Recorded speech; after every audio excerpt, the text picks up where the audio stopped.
Okay, hello and welcome to the latest in the Brodies Bite-Size series. My name is Zoe Wray. I'm an associate in the family law team at Brodies, and joining me today is Helena Wilson, who is a member of the team at Adoption UK Scotland, and Helena is also herself an adoptive parent.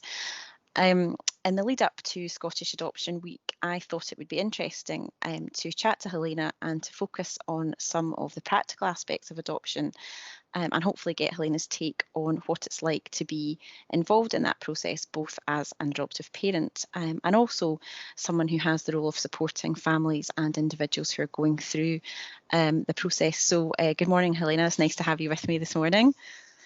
Thanks very much for such a kind introduction, Zoe. Okay, Helena, first of all, if you wouldn't mind just telling me a little bit about Adoption UK Scotland and the sort of services and supports that they provide to families and individuals who are going through the adoption process.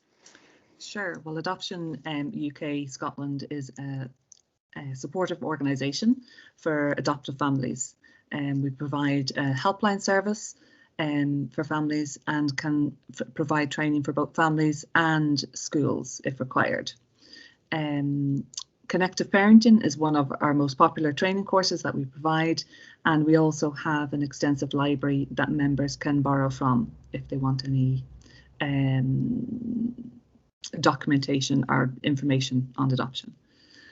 We also operate the Fetal Alcohol Spectrum Disorder Hub and TESA, which is Therapeutic Education Support in Adoption. These provide enhanced therapeutic services for adoptive families.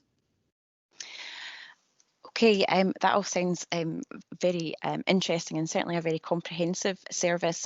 Do families and individuals just access that initially by contacting your organisation? Yeah, anybody can become a member. The helpline will advise you on how to, fill out the forms.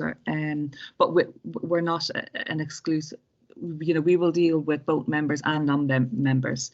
Anybody that is interested in adoption, or wants some guidance, we will help them out. Okay. You mentioned the helpline there. Is that something you're involved in as part of Adoption UK Scotland? Yeah, I've been a helpline advisor and a finance administrator now for 18 months. And yeah, it's a very varied role. You have inquiries from prospective adopters, you'll have inquiries from families that might be struggling with school and need some education advice. Step-parent adoptions, and there's a very wide-ranging amount of inquiries that come in. Yeah, I can imagine, and that's one of the things I was thinking about. As a family lawyer, I only really usually become involved at the stage in the process where the family are ready to take the step of applying to court for the adoption order. So much more that happens in the process before that. I'm really only becoming involved towards the end. So if you don't mind, I wondered if I could ask you just a little bit about some of the parts of the process at the beginning, Yeah. in particular when someone is thinking about adopting or about to start the process, how they go about selecting an adoption agency to start the process. Absolutely. Well, there's 32 local authorities in Scotland, and then there's 4 voluntary agencies, which are St Andrews, Scottish Adoption, St Margaret's and Barnardo's. I always refer prospective adopters to a website called adoption.scot, where the Scottish Government had commissioned Adoption UK to pull all the resources for prospective adopters into one place.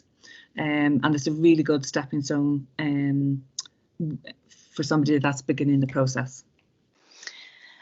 Okay, and I also wondered when you start out in the process, whether that be with a local authority or another more independent organisation, what sort of preparation is involved? You've mentioned some training that your service offers, but what sort of training was offered to you when you were going through the process? Yeah, well, the first thing we did was the preparation group, which was with other prospective adopters, and it was information gathering and I suppose to find out more about adoption and whether adoption was for us as a family. And it really did help us understand the whole process. And also we got to meet successful adopters, and they talked about their experience as well. So that was the first key thing, was the preparation group, because that opens your eyes to the whole world and of adoption. Okay, and the next thing I wanted to ask you about was about the home assessment process. I suppose some people might be slightly apprehensive about that, thinking that they're going to be grilled by someone for a prolonged period, but it might be helpful if you could tell us a little bit more about that part of the process. Yeah, well, the home study, it's quite intensive, as in it can take up to about 12 months. It depends on each local authority and the circumstances of the people applying. But really, it's about gathering history for you and your partner and seeing if you're resilient enough to become an adoptive parent, and whether adoption is for you. There some references will be gathered from families and friends. And medicals will also be done. Is that something that you found that the preparation had prepared you for? Were you expecting it to take so long and to be so involved? Honestly, no, I don't think I was. We were prepared for everything that was involved in it.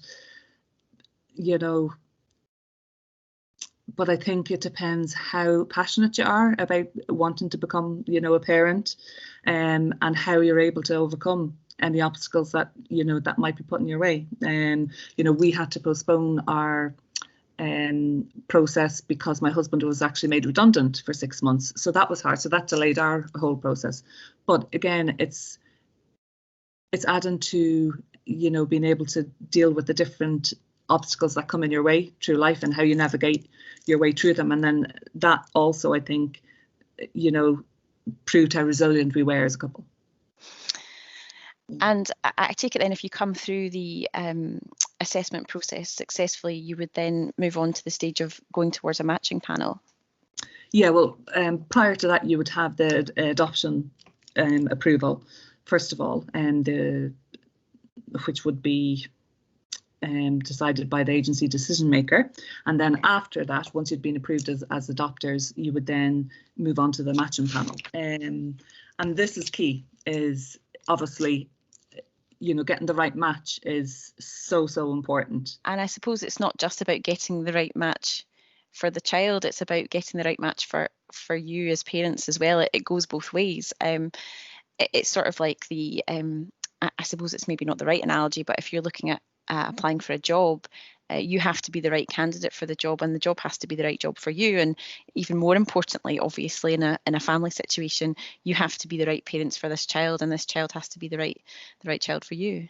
Absolutely, it's key that it's the right fit. And even from reading my daughter's paperwork, there were so many things that jumped off the paperwork that we just knew that were too coincidental, and that was without photographs, and we just knew that she was the one for us, so it is amazing how, I think getting the right match is the key to success.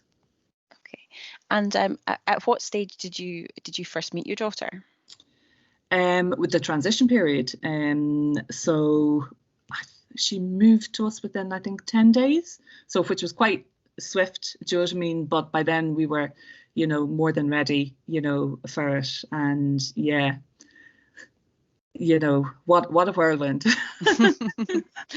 No, a wonderful whirlwind. No, I can absolutely imagine, and you can tell just by listening to you, and I can obviously see your face on the screen how much joy has been brought to you by having your daughter in your life. Can I ask, is there anything that you found particularly or most challenging about going through the process? Or perhaps was there one thing that stuck out in your mind that you felt that you could have perhaps had more support with, or that you wish could have been done differently?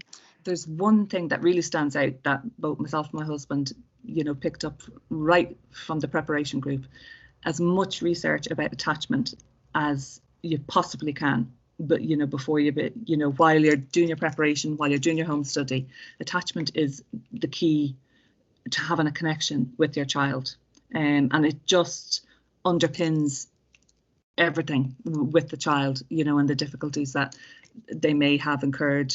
It just helps with the overall understanding.